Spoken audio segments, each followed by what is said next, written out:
Now, I've been fangirling about our next guest since I heard she was coming on our show.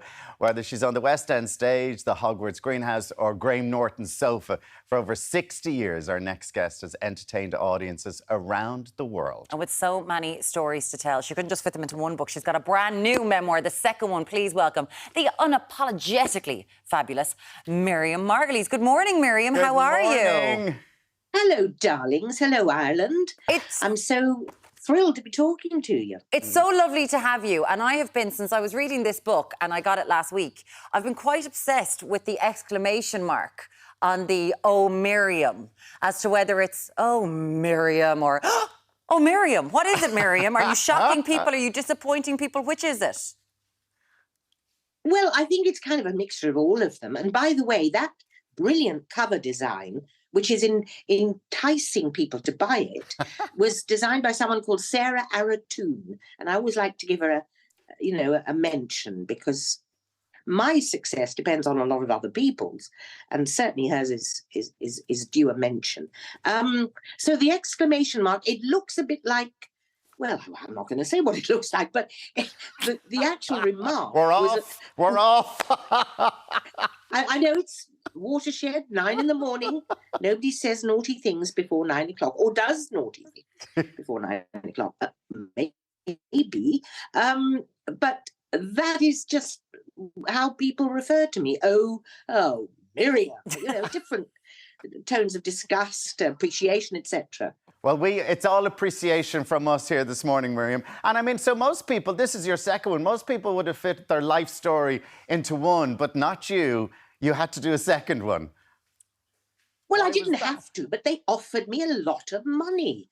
And, when you're my age, I'm 82, and I'm just grateful anybody wants to pay me anything, usually to shut up. But in fact, I'm speaking. So, and I'm having fun because I'm meeting people who are buying the book. I'm going around the country, 22 cities, and I'm coming to Dublin on the 30th of October. You certainly to the are. Board Gosh, which is apparently the gas board, and I'm known for being a bit gassy, so I think that's quite appropriate. Well, do you know what? The perfect collaboration. The perfect collaboration. Amazing. Place good yes. call. I've seen you doing many a chat show where you've released wind. Well, I'm not going to this morning. Thank you very much. Don't get your hopes up. And I think you asked me to eat an onion on camera. Oh, I'm not doing that at 8 o'clock in the morning. What's the matter with you? I mean, I'm not an idiot. That would finish me off for the day. I like onion with cheese. Okay. I don't eat it on its own, but I do eat a raw onion, and I think it's very good for me. You don't eat an onion by itself? Here, try that. Miriam, look at this. Is it worth it? We're at the end of the interview. Oh, Miriam, you're going for it. I am not going for it. Miriam is known for eating onions, so we wanted to pay homage this morning. We will do it. Well, it's very sweet of you to think of it, but I do eat normal things as well, as you see, because I'm so fat, which I hate. But, I've got a big belly and big breasts. Are you allowed to say breasts in the morning? Of course you are. Of course you are. You're fine. Okay. You're absolutely fine. This is quite pungent. I don't know how you'd be doing this all the time. Miriam, in this book, there are so many fascinating aspects. Your hatred of the Tories comes out from almost every single page. One thing that you say that you've noticed in your lifetime is that people have become more and more dishonest in public life. And that's something I kind of wonder, is that we're noticing it more? You think that there has been a change in standards in life? Oh, unquestionably. If somebody had been found out lying, for example, as Profumo did in the 60s, when I was at university, we were reading all about his escapades with Christine Keeler. God rest all their souls, because they're all gone now. But at that time, when he lied to Parliament about his relationship, he had to resign. Well, Boris Johnson is still raking in the millions, going around talking to people, thinking about a return to politics. I do think things have got pretty slack, frankly. No, but it's just so interesting because you're not afraid to share your opinions on such a wide range. So you talk in your memoir about the Tories, but then you have a whole chapter dedicated to bums. Do we need to be?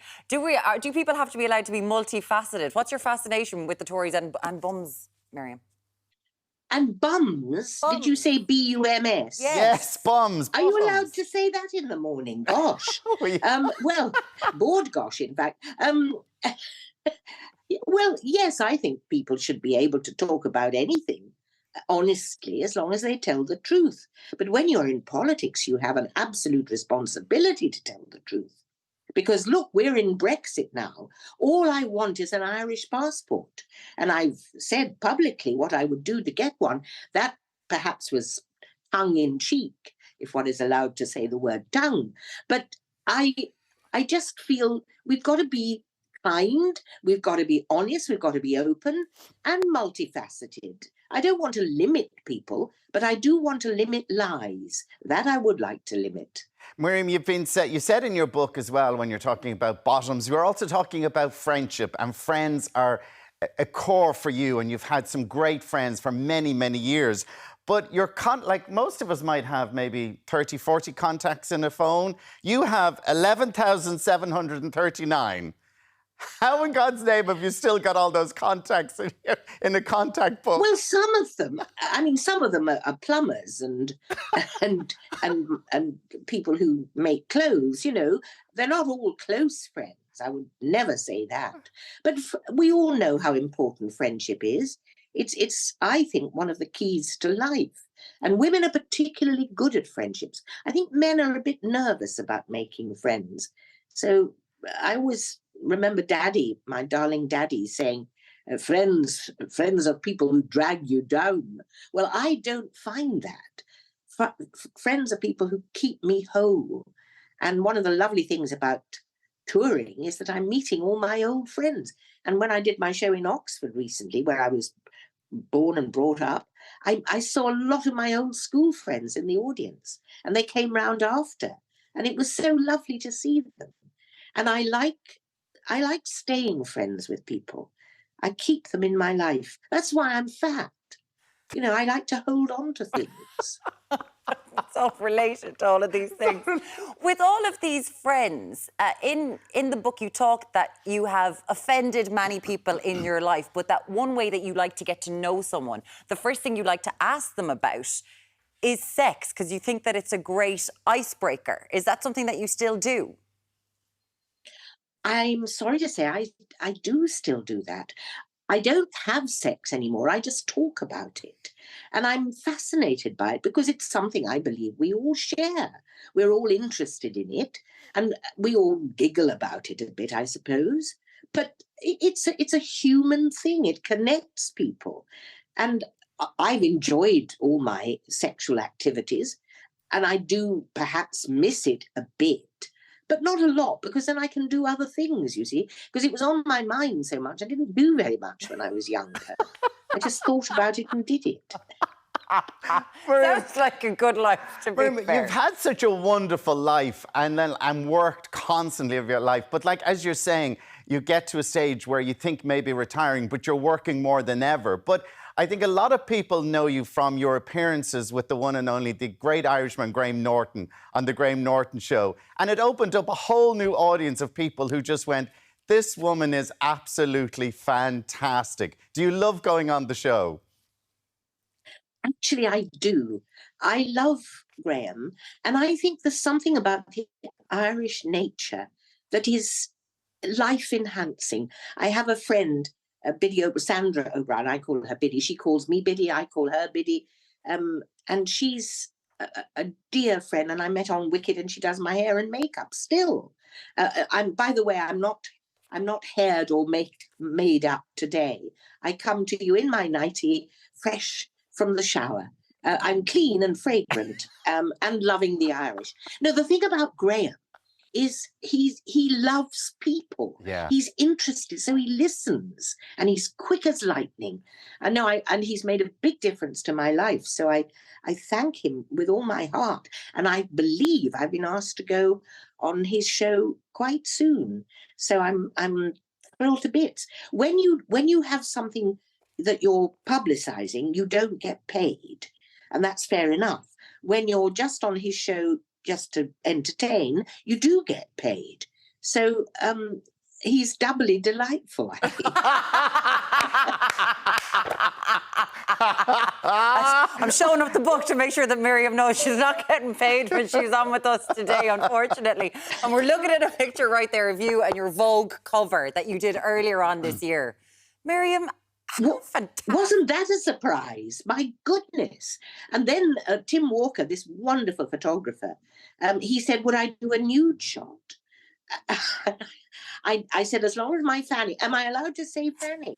It's the name of a girl, you know. Yes. Anyway, I didn't want that on the television or on the book. So I got covered with buns from a well-known bakery. Can I say the name of the bakery? Yes, you can. Anyway, I don't eat the buns, but I use them to cover my area. You do. Yeah, Yes. and you cover it beautifully. And as you said, Miriam, you are on tour and you are coming to the Bord Gáis Energy Theatre. It's sold out, so people can't even buy tickets. You're in that demand. People are loving you so much. But I think me and Miriam, could we sneak in and just stand at the back? It's unbelievable. I always think there's room. You know, I just think sold out is kind of, I don't believe it. If you want to come and see me, you'll get there.